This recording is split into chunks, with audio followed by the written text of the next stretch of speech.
Lutja që djeg shejtanin.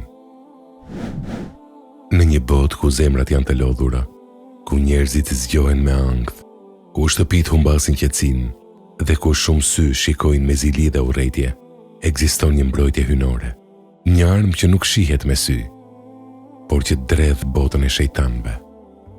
Një lutje, një mburoj, një dritë që zbret nga qielli.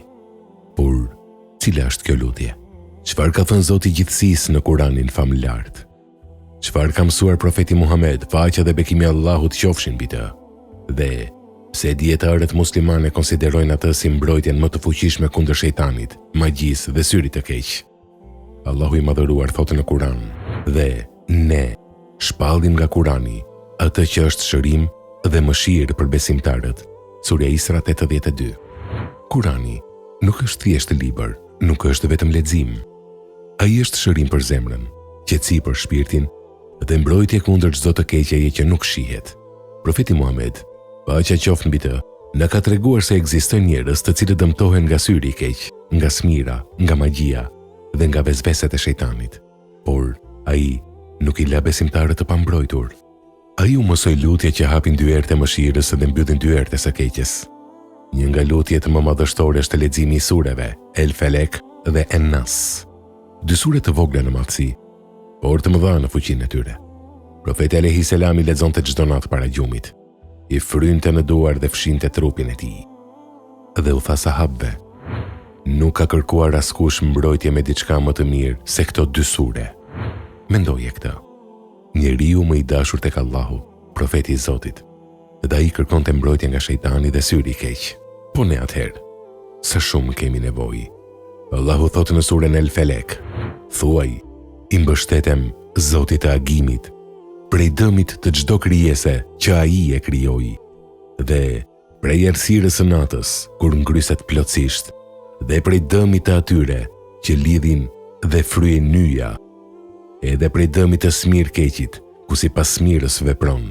Surja Felek 1:5. Dietarët kanë thënë se Allahu përmend qartë magjinë, smirën dhe të keqen e fshehur.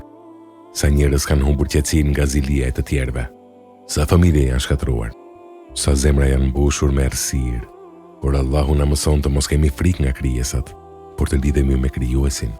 Ndërsa në surën En Nas, Allahu thotë: "Thuaj, mbështetem, mbrohem me Zotin e njerëzve, sunduesin e njerëzve, të adhuruarin e njerëzve, prej të keqes së cytësit që fshihet." Surja Nas 1:4. Shejtani nuk lodhet, ai përshpërit, frikson, fut dyshime, prish zemra, ndan familjet dhe largon njeriu nga Zoti i tij. Por kur besimtari përmend Allahun, shejtani dobësohet. Kur lexohet Kur'an, ai largohet. Kur zemra lidhet me Allahun, errësira thyhet. Dietari i madh Ibn Kaimi ka thënë: "Si kur njerëzit ta dinin fuqinë e sureve El Felek dhe En Nas, do t'i lexonin ato më shumë se çdo gjë tjetër." Ndërsa Ibn Taymije ka thënë: "Asgjë nuk e djeg shejtanin më shumë se sa përmendja e Allahut." Subhanallah. Sa herë njeriu kërkon zgjidhje tek njerëzit, tek hajmalit, tek bestytnit, tek gjërat e kota, ndërkohë që mbrojtja e vërtetë ndodhet në fjalën e Allahut. Profeti Muhammed alayhi salam gjithashtu na mësoi një lutje madhështore: "Me emrin e Allahut, me emrin e të cilit nuk mund të bëj dëm asgjë në tokë as në qiell, dhe ai është dëgjuesi i gjithë dituri." Profeti tha: "Kush e lexon këtë 3 herë në mëngjes dhe 3 herë në mbrëmje, nuk do ta godas asnjë dëm i papritur." Sa e madhe është mëshira e Allahut. Ai nuk na la të humbur në këtë botë, ai na dha mbrojtje, na dha dritë, na dha armë kundër errësirës. Por pyetja është: a i lexojmë ne këtë lutje? A e kuptojmë Allahun vetëm kur sprovohemi? A e kemi bërë Kuranin pjesë të jetës sonë?